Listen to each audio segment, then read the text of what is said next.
नमस्कार जी, मैं Suryabhushan Dubey RITM institute of engineering college electrical engineering department में फैकल्टी हूँ। आज हम लोग सिंक्रोनस मशीन के आर्मेचर वाइंडिंग के बारे में पढ़ेंगे। तो आर्मेचर वाइंडिंग आज मेरा जो टॉपिक है आर्मेचर वाइंडिंग। तो आर्मेचर वाइंडिंग पढ़ने से पहले हम लोग सबसे पहले समझते हैं कि भाई कंडक्टर क्या होता है। जो आर्मेचर में जो तार होता है उसको हम लोग कंडक्टर बोलते हैं। तो कंडक्टर वायर का वह लेंथ जो एनर्जी कन्वर्जन में के प्रोसेस में पार्टिसिपेट करता है उस वाइंडिंग को कंडक्टर कहते हैं। मतलब जो आर्मेचर के अंदर वाइंडिंग में जो तार होते हैं उसमें क्या होता है एनर्जी कन्वर्जन, मतलब मैकेनिकल एनर्जी को इलेक्ट्रिकल या इलेक्ट्रिकल को मैकेनिकल में कन्वर्जन में क्या करता है, पार्टिसिपेट करता है। अब बात करते हैं टर्न्स क्या कहते हैं। दो कंडक्टर को आपस में कनेक्ट करने पर हमें टर्न्स प्राप्त होता है। मतलब यहाँ पर आपने देखा एक कंडक्टर ये है, ये कंडक्टर ये है, इन दोनों को आपस में जोड़ने पर हमें क्या प्राप्त होता है, कंडक्टर प्राप्त होता है। दोनों कंडक्टर्स में इंड्यूस ईएमएफ एडिटिव होता है। यहाँ पर जो वोल्टेज पैदा होंगे इसमें मान लीजिए 3 वोल्ट है और इसमें भी 3 वोल्ट है, तो जो रिजल्टेंट वोल्टेज आएगा वो कितना आएगा, 6 वोल्टेज आएगा। ये 6 वोल्टेज इसलिए आता है क्योंकि यहाँ पर ये नॉर्थ पोल के बराबर होता है या और ये साउथ पोल के बराबर सामने होता है। तो इसमें जो वोल्टेज होता है वो क्या होता है, एडिटिव होता है अगर ये pole pitch full pole pitch हो तो, क्योंकि टर्न्स के दोनों साइड डिफरेंट पोल के सामने होते हैं। अब बात करते हैं कॉइल किसको कहते हैं। सेवरल टर्न्स को सीरीज में कनेक्ट करने पर हमें कॉइल प्राप्त होता है। मतलब ये टर्न्स हैं, अगर कई सारे टर्न्स आपस में क्या हो जाए, कनेक्ट हो जाए तो वो क्या बन जाता है, वो कॉइल बन जाता है। अब बात करते हैं वाइंडिंग किसको कहते हैं। जब कई सारे कॉइल को आपस में सीरीज में कनेक्ट करने पर, जैसे कॉइल 1 2 3, मतलब 3 कॉइल को हमने क्या किया, आपस में सीरीज में कनेक्ट कर दिए, तो हमें क्या प्राप्त हुआ, वाइंडिंग प्राप्त हुई। अब बात करते हैं पोल पिच क्या होता है। कंजिक्यूटिव पोल के बीच एंगुलर डिस्टेंस को पोल पिच कहते हैं। अब देखिए 4 पोल की मशीन है, नॉर्थ साउथ, तो एक पोल से दूसरे पोल के बीच जो एंगुलर डिस्टेंस होता है उसको हम क्या बोलते हैं, पोल पिच। और इसकी वैल्यू क्या होती है, हमेशा 180 डिग्री होती है। मतलब इसके बीच में भी क्या होगा, 180 डिग्री, वो भी 180 डिग्री इलेक्ट्रिकल होता है। इसमें इसके बीच में क्या होगा, वो भी 180 डिग्री है। एक्चुअल में डिग्री यहाँ पर दो प्रकार, एक मैकेनिकल डिग्री होती है, एक इलेक्ट्रिकल डिग्री होती है। तो यहाँ पर जो हम 180 डिग्री लिख रहे हैं वो इलेक्ट्रिकल डिग्री है, जो कि जो आपका दोनों के बीच में जो रिलेशन होता है इलेक्ट्रिकल डिग्री और मैकेनिकल डिग्री में, ये इलेक्ट्रिकल डिग्री इक्वल टू होता है P/2 थीटा मैकेनिकल डिग्री। मतलब क्या होगा, मैकेनिकल डिग्री जैसे यहाँ से यहाँ तक कितने डिग्री होंगे, यहाँ से लेकर के यहाँ तक अगर मैकेनिकल बात करें तो 360 डिग्री होंगे। अगर इसकी हम बात करें, इसके अंदर इलेक्ट्रिकल डिग्री कितना होगा, तो यहाँ देखिए 180 180 180 180 कितना हो जाएगा, तो ये 720 इलेक्ट्रिकल डिग्री होगा। समझ आए, तो इससे अगर आप निकालेंगे तो 720 आ जाएगा। आप 180 180 आप यहाँ से भी रखेंगे तो P इक्वल टू क्या है आपका, 4 है, तो यहाँ से आ जाए 4/2 और मैकेनिकल डिग्री कितना है, 360 है, तो यहाँ से आपका क्या निकल जाएगा, 720, यहाँ 2 कट दिया तो 720 720 डिग्री। यहाँ से भी हम आप देख सकते हैं। तो ये इलेक्ट्रिकल डिग्री और मैकेनिकल डिग्री की बात होती है। अब बात करते हैं कि पोल पिच को हम कितने प्रकार से मेजर कर सकते हैं।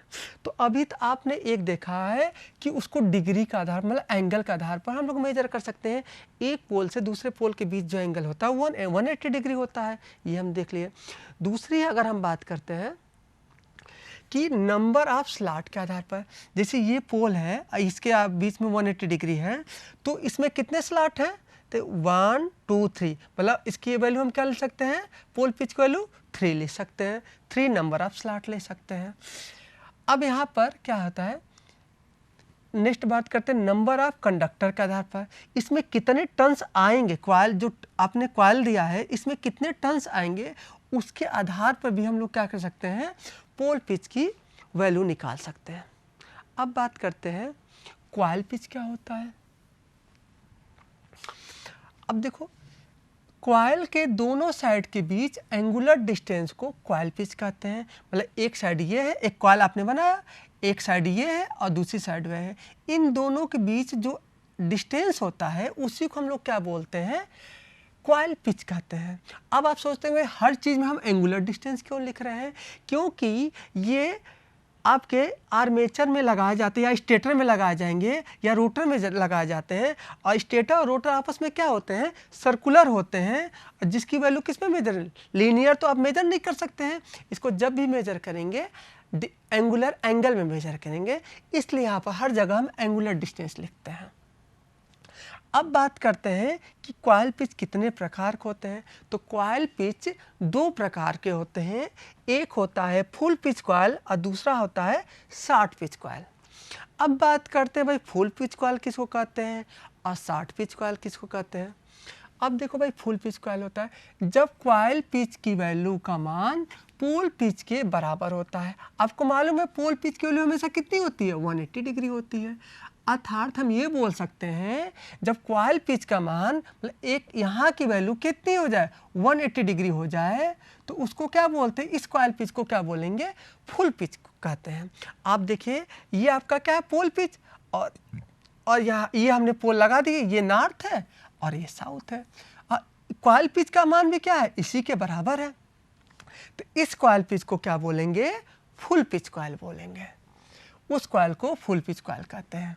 अब बात करते हैं pole pitch equal to coil pitch equal to 180 degree electrical, slot पर पोल इसको बोलते हैं। अब बात करते हैं जो ईडी है वो इलेक्ट्रिकल डिग्री हमने लिखा है। अब बात करते हैं कि फुल पिच कॉइल के क्या एडवांटेज होते हैं। तो एक एडवांटेज ये है आपके, इसके दोनों साइड में इंड्यूज ईएमएफ अर्थमेटिक सम होते हैं। मतलब इसमें जो वोल्टेज इंड्यूज होता है उसकी वैल्यू क्या होती है, अर्थमेटिक सम होता है।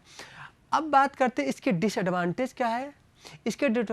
इसमें कापर कंडक्टर ज़्यादा लगते हैं। इसमें जो कापर के कंडक्टर लगेंगे ज़्यादा लगेंगे, क्योंकि इसकी जब डिस्टेंस ये बढ़ेगा तो ये जो है आपका ये इंड कनेक्शन की वायर क्या हो जाएंगे, बढ़ जाएंगे।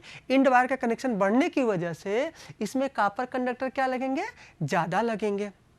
ओके, अब बात करते हैं शॉर्ट पिच कॉइल की बात करते हैं कि शॉर्ट पिच कॉइल क्या होता है। जब कॉइल पिच की वैल्यू का मान पोल पिच से कम होता है, मतलब आपने देखा कि वहाँ पर क्या था, आपका इस पोजीशन में क्या था, ये आपका यहाँ था, अब यहाँ पोल पिच तो उतना ही रहेगा हमेशा 180 डिग्री इलेक्ट्रिकल, लेकिन इसकी वैल्यू क्या हो गई, छोटी हो गई।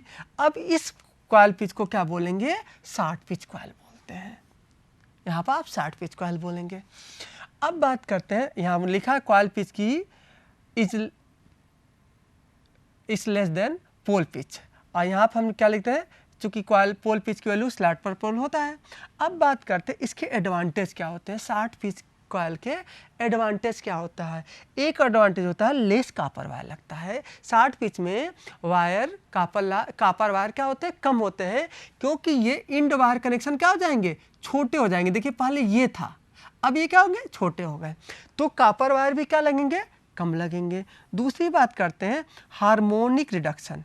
इससे क्या होगा, जब सिंक्रोनस मशीन में इसमें हार्मोनिक्स कम हो जाएंगे, जबकि फुल पिच कॉइल में हार्मोनिक्स ज़्यादा होते हैं। अब बात करते हैं डिसएडवांटेज। इसके शॉर्ट पिच कॉइल के डिसएडवांटेज क्या होते हैं। एक डिसएडवांटेज क्या है, इसमें लेस इंड्यूज ईएमएफ पैदा होता है, इसमें जो वोल्टेज पैदा होगा वो कम होगा। फुल पिच में क्या होता है, अर्थमेटिक सम होगा। यहाँ पर अर्थमेटिक सम नहीं होगा, ये वेक्टर सम होगा, जिसको हम लोग बाद में स्टडी करेंगे वो कितना होगा, कितना कम हो जाता है। लेकिन इसमें जो वोल्टेज इंड्यूज होगा वो कम होगा। लेकिन इसमें क्या होता है, हार्मोनिक्स में क्या होता है, रिडक्शन होता है। इस वजह से हम लोग शॉर्ट पिच कॉइल का यूज करते हैं, किसमें, सिंक्रोनस जनरेटर में। लेकिन डीसी में हार्मोनिक्स कुछ होता नहीं है, इसलिए डीसी में हम लोग क्या यूज करते हैं, आपका फुल पिच कॉइल यूज करते हैं। यहाँ पर हम लिखे भी हैं इस बात को, सिंक्रोनस मशीन में जनरली 60 पिच कॉइल का प्रयोग किया जाता है क्योंकि इसमें ईएमएफ हार्मोनिक्स कम हो जाते हैं, मतलब हार्मोनिक्स कम होने की वजह से इसमें हम लोग क्या करते हैं 60 पिच कॉइल यूज करते हैं, किसमें, सिंक्रोनस मशीन में। लेकिन डीसी मशीन में जनरली फुल पिच कॉइल का प्रयोग किया जाता है क्योंकि इसमें मैक्सिमम ईएमएफ पैदा होता है। अब क्या है कि इसमें हार्मोनिक्स का कोई ज़्यादा डीसी में हार्मोनिक्स होते नहीं हैं, इसलिए यहाँ पर जो आपके होते हैं हम लोग मैक्सिमम ईएमएफ के लिए हम लोग यहाँ पर डीसी में फुल पिच कॉइल यूज करते हैं। एक बात और है, डीसी मशीन में जो हम लोग कॉइल में नंबर ऑफ टर्न्स क्या होते हैं, लिमिटेशन होते हैं, क्योंकि जितना ज़्यादा टर्न्स उसमें बढ़ाएंगे वोल्टेज क्या होता जाएगा, बढ़ता जाएगा और कम्यूटेटर पर क्या होने लगेगा, स्पार्किंग होने लगेगा। उसमें क्या है, नंबर ऑफ टर्न्स क्या होंगे डीसी मशीन में, आर्मेचर वाइंडिंग में लिमिटेड होंगे, लेकिन इसमें ऐसा लिमिटेशन नहीं है। इसलिए हमें वोल्टेज बढ़ाने के लिए हम टर्न्स क्या कर सकते हैं, बढ़ा सकते हैं, बट उसमें हार्मोनिक्स मुझे क्या होना चाहिए, कम से कम होना चाहिए। इसलिए इसमें हम लोग क्या करते हैं 60 पिचिंग कॉइल करते हैं। अब बात करते हैं, लेकिन इसमें आपने क्या बोला, फुल पिच कॉइल करते हैं डीसी मशीन में, लेकिन कभी कभी इसको 60 पिच कॉइल करना पड़ता है। वो किस कंडीशन में 60 पिच कॉइल करेंगे, जब डीसी मशीन में स्लॉट पर पोल का मान होल नंबर नहीं होता है, मतलब टोटल स्लॉट को पोल से डिवाइड करने पे यदि उसकी संख्या डेसिमल में आती है तो वहाँ मजबूरी हो जाती है कि मुझे 60 पिचिंग कॉइल करना। लेकिन अगर स्लॉट पर पोल का मान होल नंबर आता है तो वहाँ पर डीसी में हम लोग जनरली फुल पिच कॉइल करेंगे। अब बात करते हैं स्लॉट पिच क्या होता है। स्लॉट पहले क्या होता है, जो यहाँ पर स्टेटर के अंदर या रोटर के अंदर जो ये खांचे बने होते हैं, ग्रुप्स बने होते हैं, इसी को क्या बोलते हैं, स्लॉट बनते हैं। इसी स्लॉट के अंदर हम कॉपर वाइंडिंग फिट करते हैं या इंसर्ट करते हैं। दो कंजिक्यूटिव स्लॉट के बीच के एंगुलर डिस्टेंस को स्लॉट पिच कहते हैं। मतलब ये आपका एक स्लॉट है और एक स्लॉट ये है, इन दोनों के बीच में जो एंगुलर डिस्टेंस होता है उसको हम लोग क्या बोलते हैं, स्लॉट पिच बोलते हैं। ये तो रियल कंस्ट्रक्शन है, लेकिन जब हम लोग ड्राइंग बनाते हैं तो स्लॉट को ऐसे बनाते हैं। तो एक स्लॉट से दूसरे स्लॉट के बीच एंगुलर डिस्टेंस को क्या बोलते हैं, स्लॉट पिच कहते हैं। ठीक है, तो अगर हम लोग यहाँ बात करें कि यहाँ पर स्लॉट पिच की वैल्यू कितनी होगी, आप यहाँ पर कितने पोल की मशीन है, 2 पोल की मशीन है, तो 2 पोल की मशीन कितने डिग्री हो जाएगा, 360 डिग्री होगा। तो 360 को अगर हम कितने से डिवाइड करें, 6 से डिवाइड करें तो कितना आ जाएगा, 60 डिग्री। मतलब एक स्लॉट से दूसरे स्लॉट के बीच में कितनी डिग्री आएगा, 60 डिग्री इलेक्ट्रिकल आएगा और मैकेनिकल भी आएगा, क्योंकि दोनों की संख्या बराबर है। लेकिन हम बात करते हैं इसमें कितना आ जाएगा, स्लॉट पिच की वैल्यू कितनी आ जाएगा। अगर आप देखेंगे इसमें कितने, ये भी आपकी कितनी पोल की मशीन है, 2 पोल की मशीन है। तो 2 पोल की मशीन है तो इलेक्ट्रिकल कीजिए या मैकेनिकल कीजिए, 360 डिग्री आ जाएगा। 360 को अगर हम 12 से डिवाइड करें तो कितना आ जाएगा, 30 डिग्री। तो एक स्लॉट से दूसरे स्लॉट के बीच में जो एंगल आया वो कितना आया, 30 डिग्री आया। अब बात करते हैं बाइंडिंग क्या होती है। बाइंडिंग अभी हम लोग कुछ देर पहले पढ़े थे कि जब कई सारे कॉइल्स को आपस में सीरीज में कनेक्ट कर देते हैं उसको हम लोग क्या बोलते हैं, बाइंडिंग कहते हैं। अब क्या करते हैं, बाइंडिंग को भी उसके एक्सिस के अनुसार 2 भाग में डिवाइड करते हैं। एक होती है कंसंट्रेटेड बाइंडिंग और दूसरी होती है डिस्ट्रीब्यूटेड बाइंडिंग। अब बात करते हैं भाई कंसंट्रेटेड बाइंडिंग किसको कहते हैं, जिस बाइंडिंग के सभी टर्न्स को मैग्नेटिक फील्ड की एक्सिस सेम होती है उस बाइंडिंग को कंसंट्रेटेड बाइंडिंग कहते हैं। मतलब इसके देखिए सारे कॉइल के जो टर्न्स के सारे इस बाइंडिंग के सभी टर्न्स के मैग्नेटिक एक्सिस क्या है, सेम है, अतः ये क्या होगी, कंसंट्रेटेड बाइंडिंग। मतलब ट्रांसफार्मर में जो बाइंडिंग होगी वो भी क्या होगी, कंसंट्रेटेड बाइंडिंग होती है। यहाँ पर आपका सिंक्रोनस मशीन है, ये आपका फील्ड है। फील्ड पर आपने देखा ये क्या है, कंसंट्रेटेड वाइंडिंग। स्टेटर पर नहीं, जो फील्ड वाइंडिंग होती है वो भी क्या होती है, कंसंट्रेटेड वाइंडिंग। अब देखो इस वाइंडिंग में ज़्यादा ईएमएफ, मतलब इस वाइंडिंग में जो ईएमएफ पैदा होता है वो क्या होता है, ज़्यादा पैदा होता है। एग्जाम्पल ट्रांसफार्मर, डीसी मशीन का फील्ड वाइंडिंग, सिंक्रोनस मशीन का फील्ड वाइंडिंग का एग्जाम्पल क्या आपका, कंसंट्रेटेड वाइंडिंग। अब बात करते हैं डिस्ट्रीब्यूटेड वाइंडिंग क्या होती है। अब देखो भाई क्या है, जब वाइंडिंग के सभी टर्न्स को साइड को पेरीफेरी स्लॉट में, एक स्लॉट में समान रूप से फैले होते हैं। मतलब क्या होते हैं, ये आपका स्टेटर है, इसमें आप देख रहे हैं आर फेज, मतलब A1 फेज या रेड कलर का जो आर फेज है वो क्या है, पूरे स्लॉट में डिस्ट्रीब्यूट है समान मात्रा में। इस तरह से बी फेज भी क्या है, समान मात्रा में इक्वल वैल्यू में ये पूरे फेज क्या है, डिस्ट्रीब्यूट है। इसी तरह रेड वाले भी वाइंडिंग क्या है, पूरे स्लॉट में क्या है, बराबर मात्रा में डिस्ट्रीब्यूट है। और सभी टर्न्स के मैग्नेटिक फील्ड एक्सिस क्या है, अलग अलग है, मतलब इसके अलग है, इसके अलग है। उस वाइंडिंग को डिस्ट्रीब्यूटेड वाइंडिंग कहते हैं। इसका एग्जांपल क्या है, सिंक्रोनस में स्टेटर वाइंडिंग जिसको आर्मेचर वाइंडिंग बोलते हैं, डीसी मशीन में आर्मेचर वाइंडिंग और इंडक्शन मशीन में स्टेटर वाइंडिंग। ये हुआ। अब हम बात करते हैं कि जो हमने कंसंट्रेटेड वाइंडिंग और डिस्ट्रीब्यूटेड वाइंडिंग पढ़े हैं, इन दोनों में कंपैरिजन करते हैं कि किसको कहाँ यूज करना चाहिए, देखते हैं। अब बात करते हैं डिस्ट्रीब्यूटेड वाइंडिंग।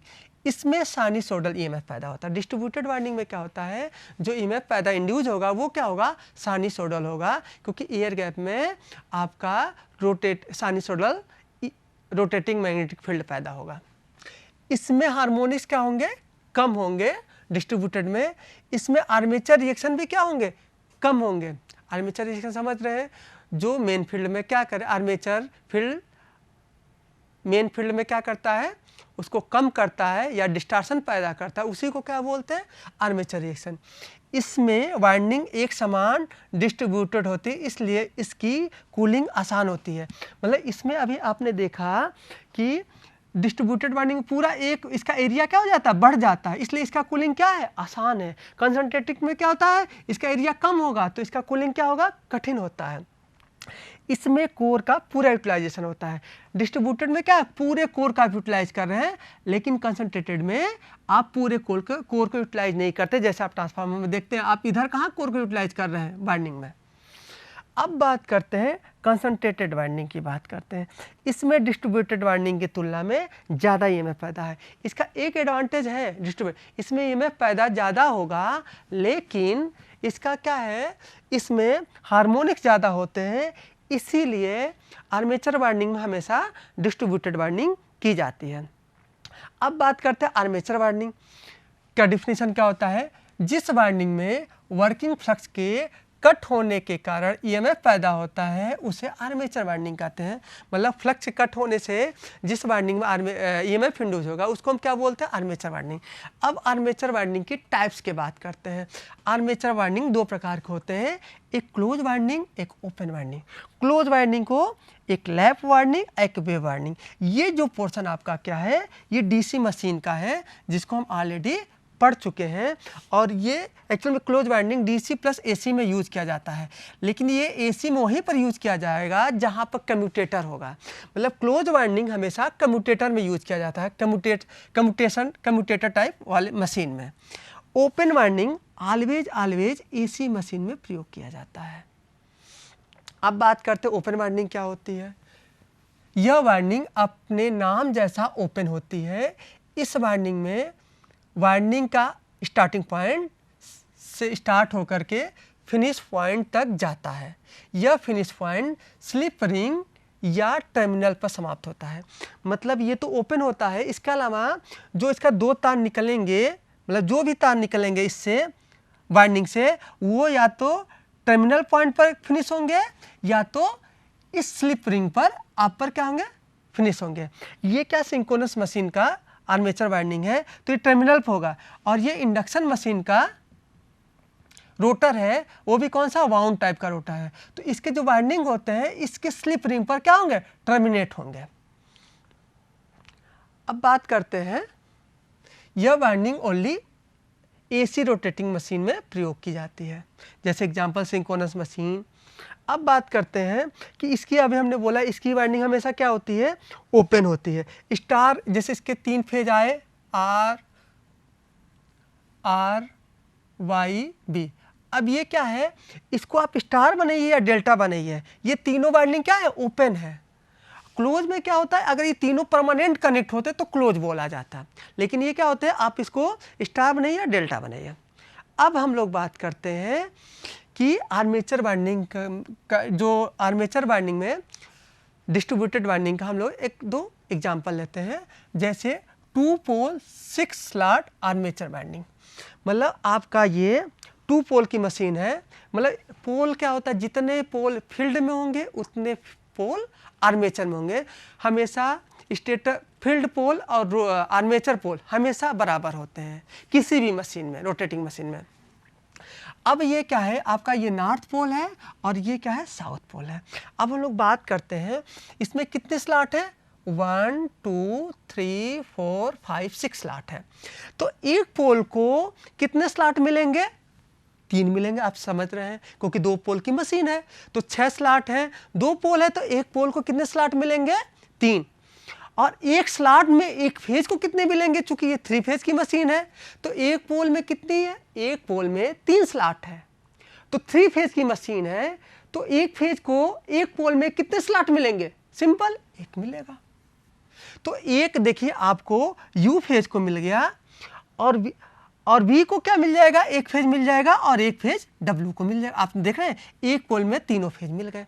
अब ये क्वेश्चन उठता है, आपको पता है एक फेज से दूसरे फेज के बीच में जो एंगल होता है वो कितना होता है, 120 डिग्री होता है। एक फेज से दूसरे फेज में, जैसे ये आपका U है, ये V है और ये W है, तो इन दोनों के बीच में कितने डिग्री होना चाहिए, 120 डिग्री होना चाहिए।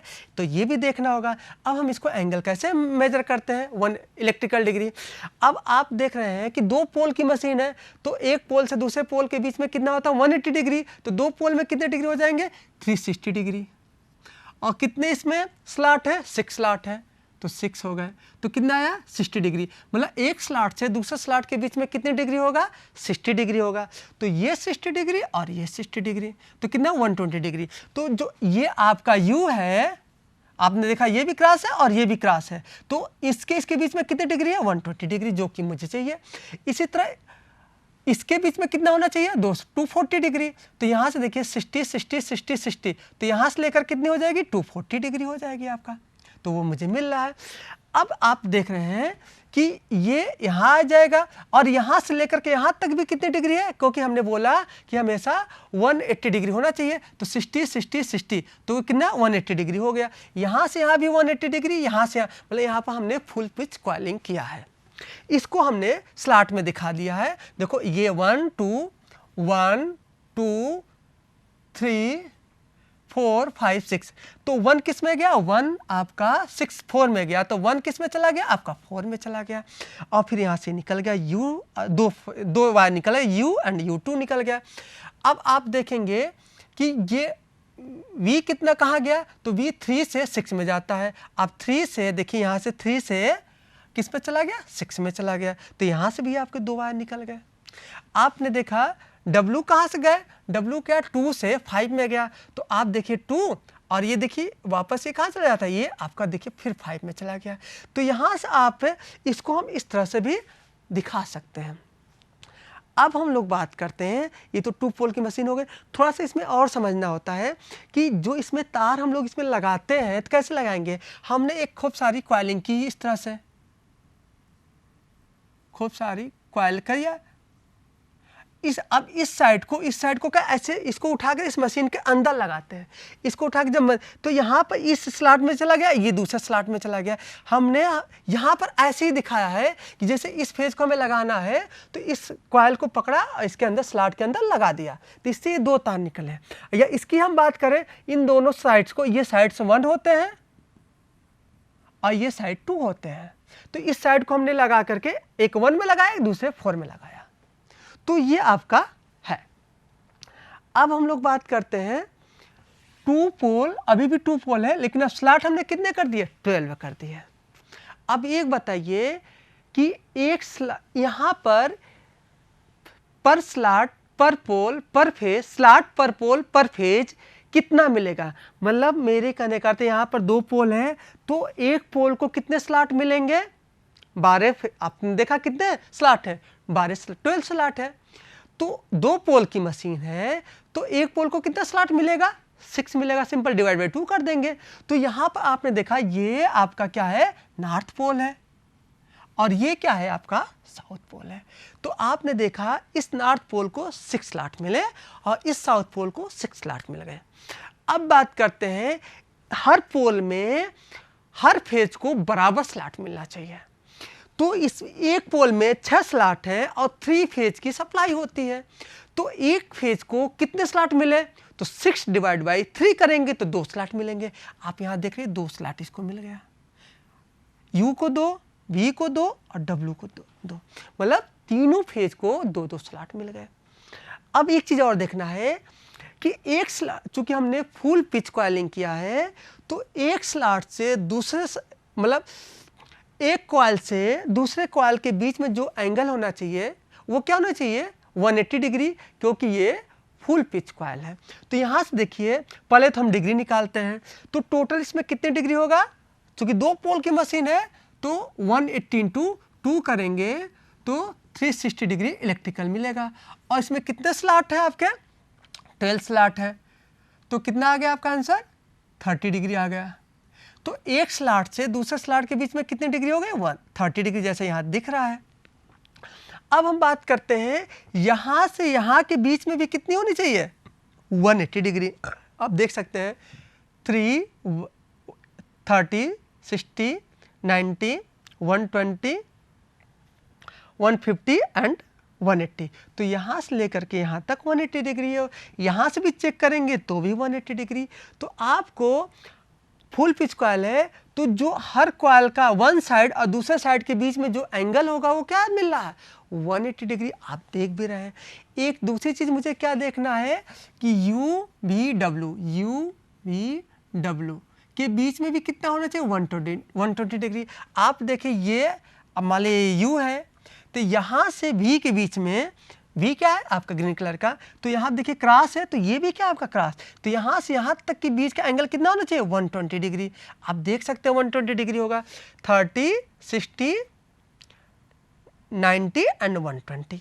तो ये आपका क्या 120। यहाँ से लेकर के यहाँ पर भी देखिए तो क्या मिलेगा, 120 डिग्री देख सकते हैं। 1 2 3 4, 4 3 जा 12, मतलब 120 डिग्री का। इसी तरह यू हो गया और वी के बीच में ये आपका, अब आप देखेंगे यू से और डब्ल्यू के बीच में कितना एंगल आना चाहिए, 240 डिग्री। तो सेम ये क्रॉस है और आपका देखिए ये वाला नहीं लेंगे क्योंकि डॉट है, ये आपका क्या है, क्रॉस है। तो यहाँ से यहाँ तक आप देखिए 240 डिग्री आ जाएगा। 1 2 3 4 5 6 7 8, 8 3 जा 240। तो ये आपका 240 डिग्री हो गया। मतलब यू वी डब्ल्यू के बीच में आपके कितने हैं, 120 डिग्री। इसको हम देखो भाई स्लॉट में कैसे रिप्रेजेंट करते हैं। आप देख सकते हैं, आप यहाँ से ध्यान देंगे तो 1 किस में गया, 8 में गया। तो यहाँ से देखिए 1 किस में गया, सॉरी 1 गया किस में गया, 8 में गया, सॉरी 1 7 में गया होगा, 1 7 में गया। और उसके बाद कहाँ से जाएगा, फिर 2 से फिर 2 किस में जाएगा, यहाँ पर 8 में जाएगा। आप देख सकते हैं 1 गया 7 में, फिर 7 से होते हुए यहाँ पर 2 में आया, फिर 2 किस में चला जाएगा, 8 में चला जाएगा। यहाँ पर ध्यान दीजिए 8 में, फिर यहाँ पर 2 तार आपका निकल गया। इसी तरह V की बात करते हैं तो यहाँ से B के बीच में यहाँ पर भी कितना होना चाहिए, 120 डिग्री। तो 1 और 5 के बीच में देखेंगे 120 डिग्री होगा। आप यहाँ भी देख सकते हैं कि ये 5 से स्टार्ट हुआ और किस में जाएगा, ये 11 में जाएगा। तो आप देख सकते हैं ये 5 में से स्टार्ट हुआ और आपका 11 में चला गया। फिर 11 होने के बाद आप दूसरा 2 स्लॉट मिले थे यहाँ पर इसको, कि यहाँ से 11 से कहाँ गया, 6 में, और 6 से 12 में। आप यहाँ देख सकते हैं सॉरी कि यहाँ से 6 से 12 में गया और फिर इसके 2 तार यहाँ, तो इसके भी 2 तार, इसके भी तार, इस तरह W का हम लोग कर लेंगे।